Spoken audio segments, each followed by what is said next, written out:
अब बात ईरान को लेकर। ईरान पर इन दिनों राजनीतिक संकट के बादल मंडराते नजर आ रहे हैं। पिछले कई दिनों से देश की जनता सड़कों पर है, सरकार के खिलाफ प्रदर्शन कर रही है और इस प्रदर्शन को विदेशी ताकतों का समर्थन मिलने की बात भी कही जा रही है, जिसके चलते देश की सरकार गिर सकती है। अमेरिका तो खुले तौर पर यह कह चुका है कि वो इसमें दखल दे सकता है। इसी बीच अब बड़ी खबर सामने आ रही है कि ईरानी supreme leader Ayatollah Ali Khamenei ने देश छोड़कर भागने की तैयारी कर ली है। मीडिया रिपोर्ट्स में यह दावा किया जा रहा है कि अगर खामेनेई सरकार इस आंदोलन पर काबू पाने में असफल रहती है और इसके चलते सरकार गिर जाती है तो खामेनेई अपने कुछ करीबियों के एक छोटे दल के साथ रूस भाग जाएंगे।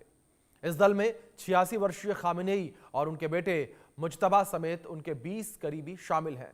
सुरक्षा बल और सेना जब सरकार के आदेश मानने से मना कर देंगे, उस परिस्थिति में खामेनेई ये कदम उठाएंगे।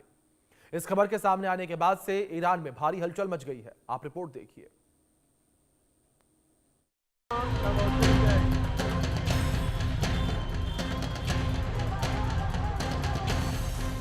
ईरान में प्रदर्शन की आग पूरी तरह फैल चुकी है।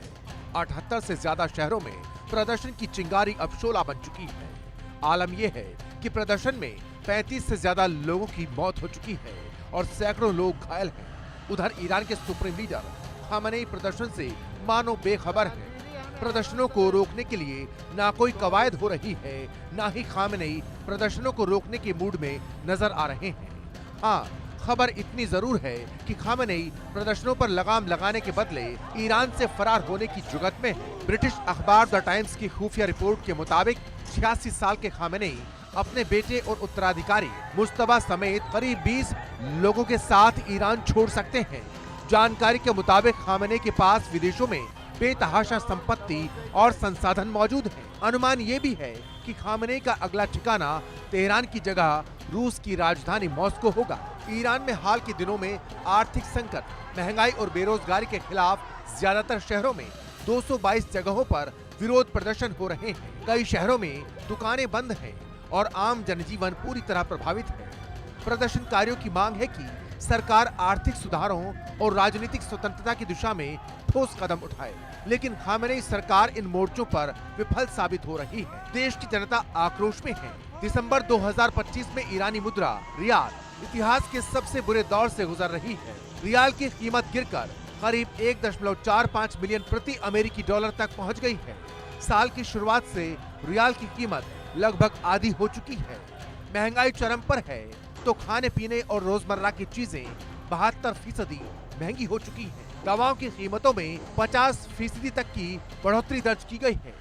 जनता की नाराजगी की वजह सिर्फ इतनी ही नहीं, बल्कि वो टैक्स भी है जो ईरान की सरकार ने 2026 के बजट में बढ़ाने की घोषणा की है। सरकार ने 62% टैक्स बढ़ाने का प्रस्ताव दिया है। ईरान में 8 दिन से खामेनेई के खिलाफ प्रदर्शन जारी है।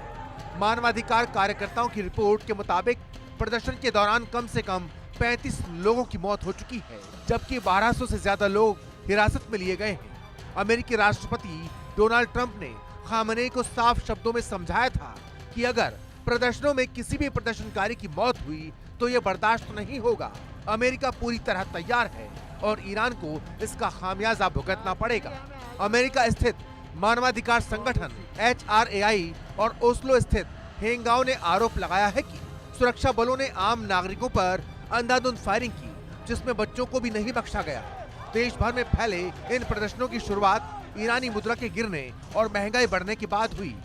प्रदर्शनकारी सरकार के खिलाफ नारेबाजी कर रहे हैं और खामेनेई को सत्ता से बेदखल करने की मांग पर अड़े हैं। Bureau report, India news.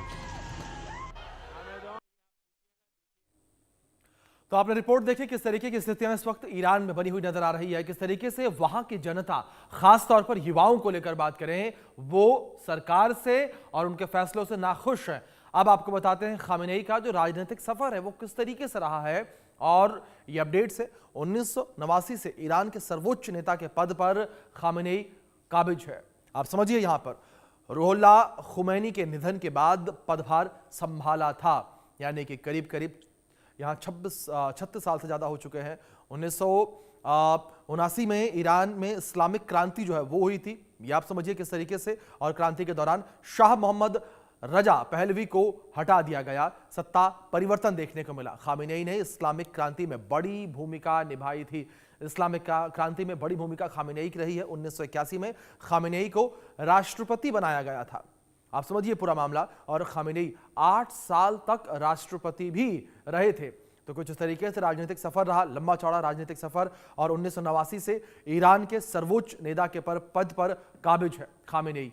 तो आप समझिए किस तरीके से यहां पर खामेनेई का पूरा ये राजनीतिक सफर रहा है। अब कुछ और जानकारी आप तक पहुंचाते हैं कि आखिर खामेनेई रूस का रुख क्यों करना चाहते हैं। इसके पीछे की असल वजह, यहां पर खामेनेई के लिए रूस सबसे सुरक्षित माना जा रहा है, यानी कि एक सेफ प्लेस की तलाश। खामेनेई पहले भी रूस पर भरोसा जता चुके हैं। यह भी एक बड़ी अपडेट है।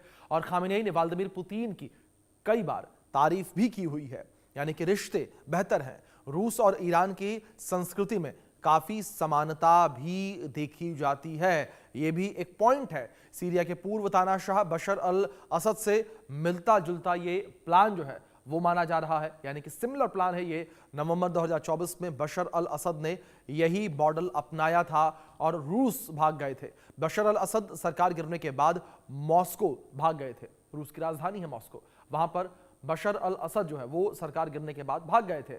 और यहां पर खामेनेई का भी ऐसा ही कुछ प्लान इस वक्त नजर आ रहा है। खामेनेई भी रूस का रुख कर सकते हैं।